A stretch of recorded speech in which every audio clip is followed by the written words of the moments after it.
Hello and welcome to In Their 20s, a podcast with the best advice. My name is Landon Campbell and I'm your host. And today we feature Eric Bahn, the co-founder and general partner of the Hustle Fund. The Hustle Fund is an early stage venture capital firm based in San Francisco in the Bay Area, my hometown. His company invests primarily in software startups at pre-seed and seed stages, backing founders who exhibit great execution and velocity, aka hustle. Before becoming a professional investor, he spent over a decade as an operator and project manager at Facebook, Instagram, Intuit, and so many more companies. Eric shares so much great advice in our interview, not just for 20-somethings, but for anybody who wants the best advice. So let's jump in with Eric to hear about his professional journey, how he got into venture capital, and his advice for people in their 20s. Hey, Landon. How you doing? Just fine. Nice to meet you. So nice to meet you. How's your day going?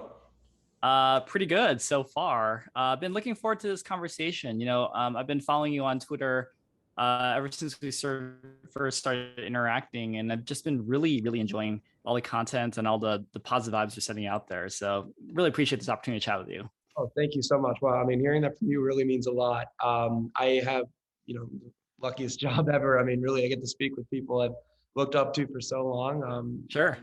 Really, I've learned so much from, and not even, one-on-one. I've, been following your journey for a while, but now to finally be able to speak with you and explain a few of your, best practices and advice and get that before I share that with my audience, it's just really powerful. So it means a lot. Oh yeah, no, it's my pleasure. And I think this is such a cool project and your guests seem really amazing. And so I'm honored that you would take me on as well. Of course. So we can go ahead and get started if that's okay with you. Let's do it. Yeah, so it seems you already know so much about the podcast. This is In Their 20s. We've just been interviewing the most influential people to talk about their 20s, plain and simple, just to give my peers a better idea of what they need to be doing right now and the best advice.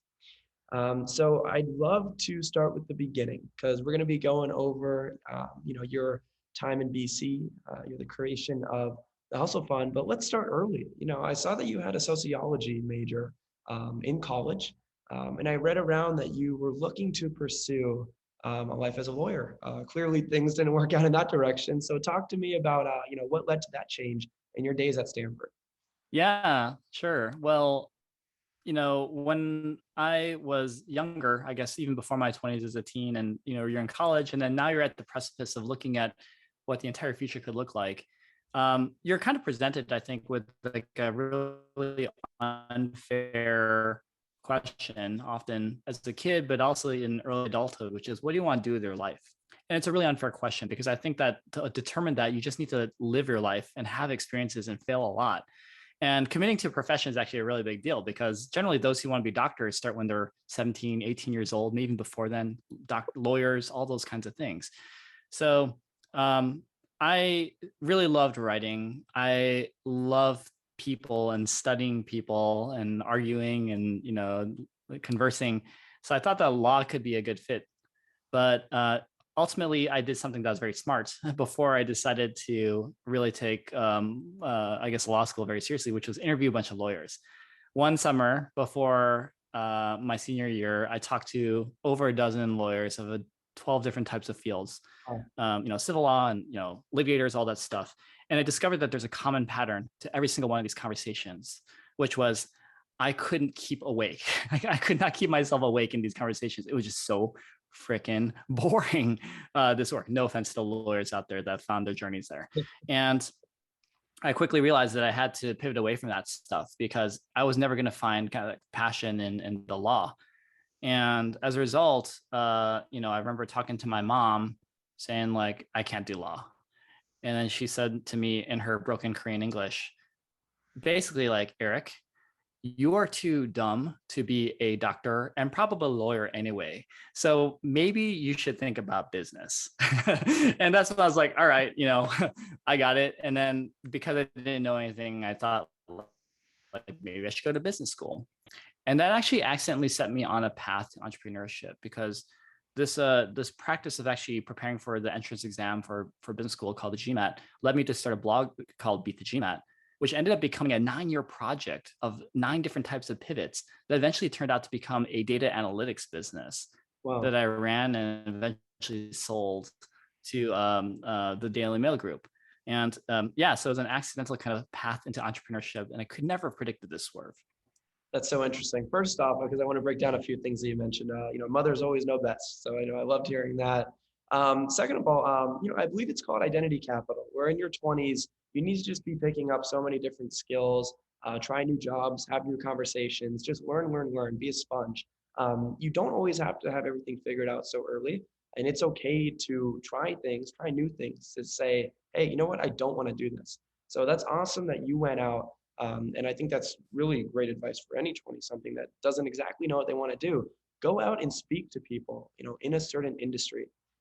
Just learn about their day-to-day routine, simple conversations, and that can help you really make a better decision about what you want to be doing. And the second thing that you really mentioned, that was impactful to me was just your experience, with the company that you ended up selling to the Daily Mail. Kind of described as an accidental project that turned into this 9-year journey.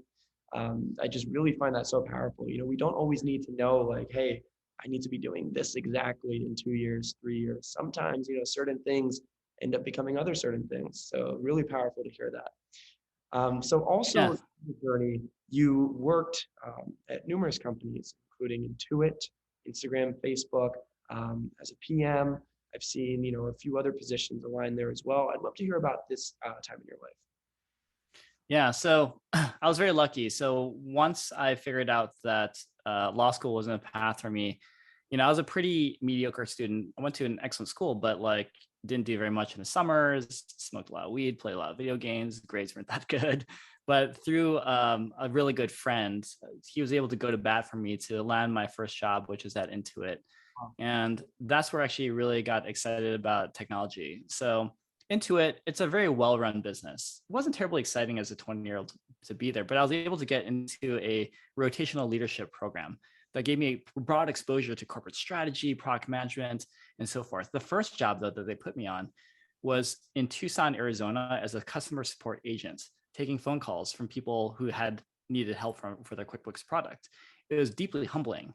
And one of the hardest jobs I ever had, but one of the best jobs ever had too, because all I did was listen to people's stories and challenge myself in getting these extremely angry calls into super happy people by the end of it. So a lot of social psychology dynamics were learned there. And also, frankly, a lot of good humility was gained, which is really odd for me to brag about, that I'm bragging about being humble, which is like, there'd be these people who'd be like, from all walks of life, high school dropouts, those who've been like exiled from their families, like recovering drug addicts, who are like on the phones alongside of me as this hoity-toity college grad, but they're so much better at the job than I ever was. And I had to put myself in a position to learn from them. And I realized from that experience that everyone has an awesome journey right now. Everyone also is ridiculously good at something that you're not good at, regardless of pedigree or privilege and so forth. And it was just like a different kind of graduate school of education on just like understanding humanity more, which really fed my sociology stuff, I guess, proclivities. So when it came to like working at these companies, Intuit, Facebook, and Instagram, I ended up finding that product management was a great fit for me. And it's sort of like being a miniature CEO of like a feature or a small product. And it gives you sort of a well-rounded education of what is it like to interface with legal, marketing, designers, engineers, and how do you like sort of serve as connective tissue to sort of bring it together to release a really cool experience for users. So very much enjoyed it, but really my heart was always in leading my own businesses. I love that. Wow. I mean, you just had that entrepreneur bug in you from the beginning. So, which is why you know how to work so well with founders. You know what it really takes to be a good founder. Be a resilient entrepreneur. I mean, I actually don't think that I ever wanted to be an entrepreneur at all. Like growing up in Michigan, like I didn't have good mental models for this stuff. Like my neighbors were doctors and lawyers as well. And like, worked at General Motors and things like this. And but I didn't really understand what actually meant. Like I wanted to be a writer and a storyteller. And actually, I do think that through many, many years in this industry, that those who do eventually sustain themselves at the helm of these businesses have to hone lots of really good storytelling and good listening experiences. So when I sort of figured that out, it became like a good fit. But I would say that I never had, even as a kid, intention of wanting to run a business or anything like that, because I think I just didn't understand it or see it. Got it. Huh. So again, a lot to mention there. Just going back a little bit to your points on humility, in the workplace, I think that's really powerful when you mentioned that, just because I'd say, humility, and I'd love to hear your thoughts on this, is the basis of leadership. You have to be open to understand that you don't know everything. You need to understand that, you should want to work with people and even hire people who know more than you, in certain subjects, topics, whatever it might be. So my next question is on leadership itself. What are some other traits that feel make you a strong leader across the numerous roles that you've had? So it's hard because I'm still learning. This is the thing that's really interesting about this podcast premise, is that the 20s, I think, are often framed as like a period of very, very deep learning and experimentation. And I actually 100% agree with that. But my 30s were like that as well. And now that I'm about to turn 40, I think actually it's not going to stop this decade as well. So I'm constantly trying to redefine myself as a better leader. I'd say that a few things really have helped, which is spending a lot of time on becoming a better listener. And there's sort of like, in the early days when I was a little bit more insecure, just starting my career, for me, whenever I was hearing you, I wanted to like form rebuttals as people were talking to make myself sound smart. Right. And I discovered that because I was so focused on my own voice, I actually wasn't hearing anything that the other person was saying. Right. So trying to shut that off and just really, really listen to everyone, especially people on my team whom I consider to be so brilliant. And then just responding, I think has been all the difference. And when you do that really well too, you can gather a lot of subtext about like, oh, this person really has these kinds of needs that they need fulfilled professionally and personally. We can align in like some common goals this way, and then, hopefully proceed to build something really great together. So to buttress like listening, I go through a lot of therapy. I actually have like group therapy around like that trains empathy training and all that stuff. And I'm very lucky to be in a position where I can invest in those kinds of resources. But those kinds of areas of schooling have been, I think, the biggest leverage and positive change education resources that I've experienced in my entire life, more so than college or high school or anything like that. Of course. Yeah, no, I think a lot of people associate intelligence with speaking, but listening, really comes first within communication. And that's, what I define communication as. In my experience in sales, it's always about problem solving, but you can't solve a problem unless you're able to listen and understand what the problem is. So that really goes, beyond so many industries. I think everybody, even in a non-professional environment, we all could be better listeners. So I totally love that. So, we spoke about your time, as a PM, Intuit, Instagram, Facebook. I'd love to speak about your transition into VC. Obviously, it didn't just start with the creation of Hustle Fund. I believe there was an experience right before at 500 startups. I'd love to hear about that time and what you learned during your time there. Yeah, there's a lot of things that are going on around that time, but I think that what 500 really taught me were a couple of things. One is actually how much I loved being on this side of the table as a venture capitalist, but two, how broken a venture capitalist, I guess the venture capital industry is, that where like Hustle Fund and my colleagues can actually try to do something to fix what we see needs to be fixed in this world. So I guess when we started Hustle Fund, it really began in my experiences at 500 startups, where we were seeing lots and lots of companies, but a single question really kept on coming back, which was, why is it that the exact same types of dudes are getting all the seed capital? And let me sort of expand this a little bit for you, which is like, if you're a white or Asian man who graduated from Stanford University with a degree in computer science and worked at a Google or Facebook, that is a very fundable profile. And I'm putting very heavy air quotes for those who can't see this visually or just listening. It's a very like quote unquote fundable profile. But when we're looking to the data and seeing how these largely men with lots of privilege and pedigree were performing, some of them did great.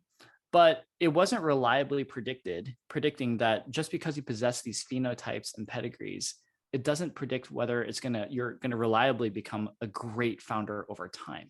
But a different kind of heuristic kept on appearing over and over again that we're seeing in our own angel portfolios at 500, which is this quality that we call hustle. So for us, hustle is defined as great execution meets high velocity. And it turns out that when you focus on founders who are really good at measurement, high throughput of their work, lots of experimentation, constantly trying to optimize the quality of the work week after week, month after month, year after year, you just tend to grind out the best results. And also that great hustlers look like anyone and come from anywhere. Like you can just as easily find someone who possesses no privilege, does not fit, I guess, the trope of what an ideal founder looks like, very heavy quotes, in Silicon Valley, and still be chasing huge unicorn outcomes with all the capability to do so.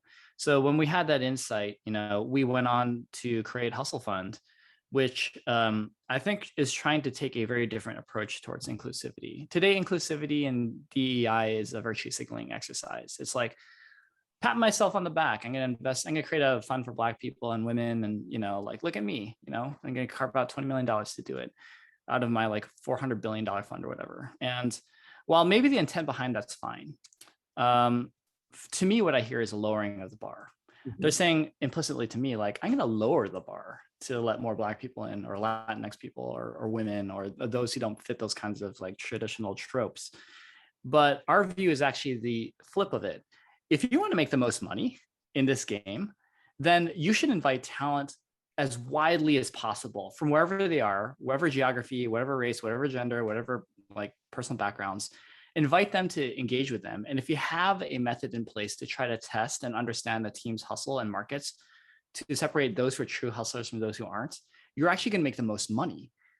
And this is how we actually came up with our funds model. So really quick on this, I know it's a long answer, is like, what we do is we start with a very, very fast $25,000 check that we write into a lot of teams. We do this in 220 companies in our current fund. Last month, we saw 700 deals. We invested in about 7 companies that month. We'll then work with a team on growth projects. So each general partner on our team has started a scaled and sold a company with heavy emphasis on sales. We love coaching on these areas, but it's through the work where the true due diligence is happening, where we can get a much better sense of the team's operational hustle and market. The teams can judge us also to see if we're actually adding value.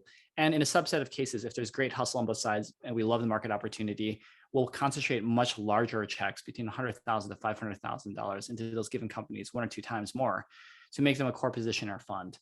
And when you invest in this way, it turns out that focusing on hustle, again, produces real inclusivity. Today, about 40% of those core companies are women, 27% are underrepresented groups, 60% of our deals are outside Silicon Valley. Increasingly, every day just looks more and more like the population of the markets that we're serving, because great founders, great hustlers look like anyone and come from anywhere. And a big goal that I have coming out of Hustle Fund at the end of like my last breath, along with thinking of my family and the people that I love in my life, is that we actually change the narrative of inclusivity being this thing that you do to just make yourself look good, to actually being the way that you make the most money. And if we make the most money, it's going to inspire our peers who want to also make more money to actually treat inclusivity as actually a capital lever, right? And that I think will yield a much better environment for our kids to build companies over time. Of course. No, I really, really love the model. And I love that you're just proving that through the thesis, like over time, this is what the vision is. And, you're really already seeing that in the over 200 companies you said that are a part of Hustle Fund, correct? Yeah. You brought up a great point on inclusivity. I feel like it's just very dramatized at a lot of companies, and it's also a short-term thing where, this is an issue that we can fix tomorrow. This is an issue that we can fix next week. But no, I just love that you guys, within this, creation of your hustle of the fund, you really were intentional about it. And you're trying to create lasting change. And you spoke about that, change for your kids, your kids' kids. That is really, really powerful. So I want to back up a tiny bit, into more about the creation of Hustle Fund. Because clearly, you mentioned earlier, you always knew you wanted to create your own thing. And I just know it's just so powerful that you're able to create this for yourself. And you're going to accomplish so many more feats, within the Hustle Fund. But let's talk about some of the, not so positive days, in creating a VC fund, things that you learned along this journey that were maybe stressful, mistakes that were made that, of course, you were able to fix moving forward. But just any advice for that 20-something that, one day thinks that they may want to have their own VC fund, They may want to create their own company. I just love to break down some of those early challenges. Yeah. I mean, just cutting through the noise here, the easiest way to start a venture capital fund from scratch is to already be rich.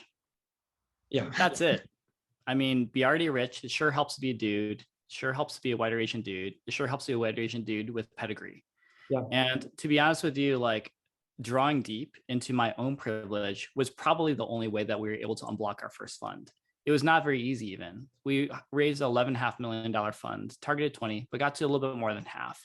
It was me and Elizabeth and Sheehan, my two other co-founders in this business. And it was brute force. We took 700 meetings. Some of the checks were as small as $10,000 in order to unblock that first capital. And that was with a team that possesses all the privileges in the world to make this happen.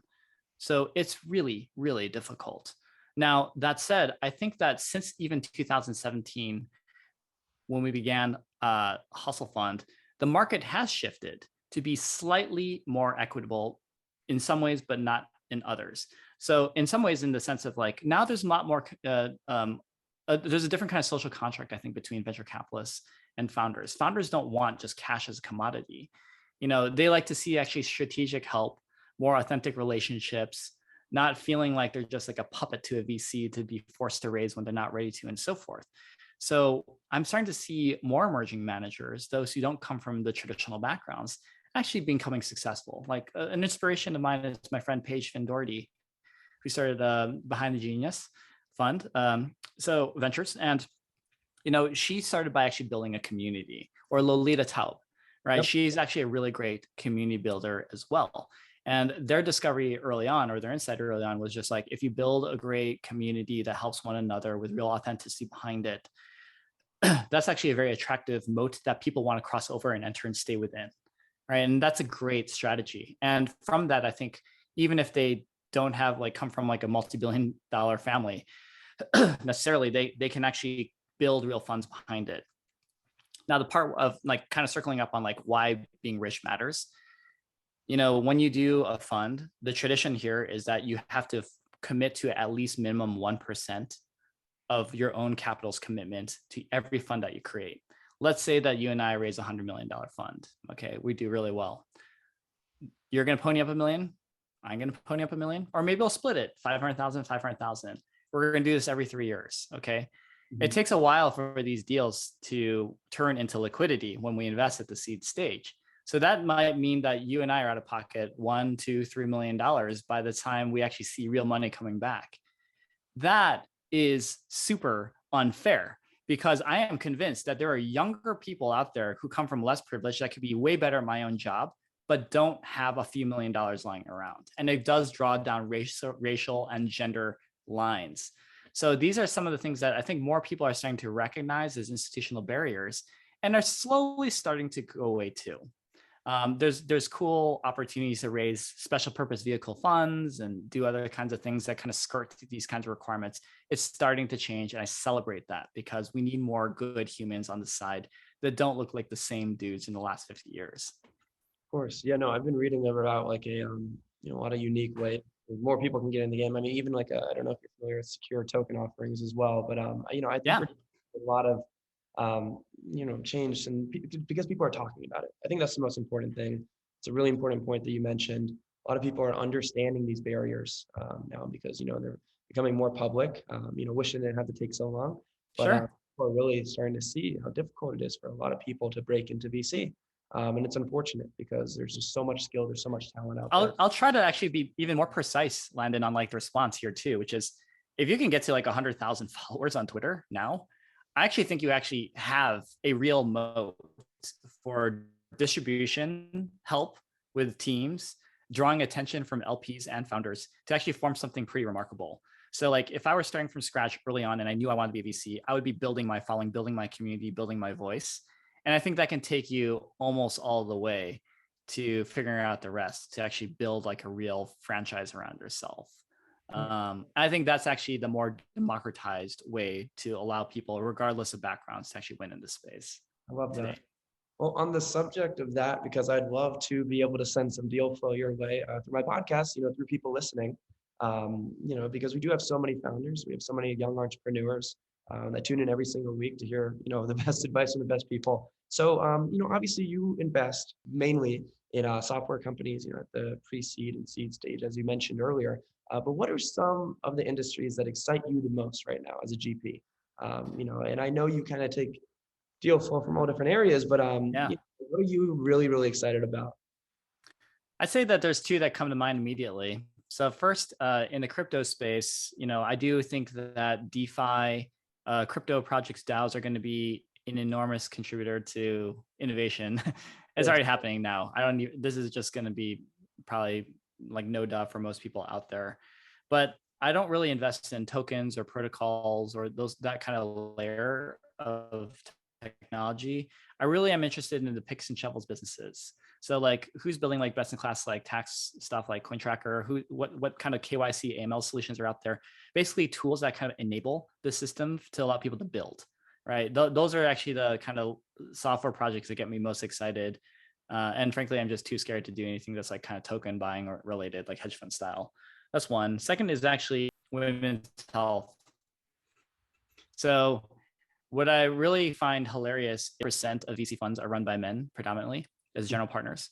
We're one of the 5% that is women led. I have 2 general partners and 66% of my team are women. I'm the only dude on the general partnership side. And half of the world's population are women. And, there's things that are perceived as icky that people don't want to talk about in male dominated conversations, like menstrual blood.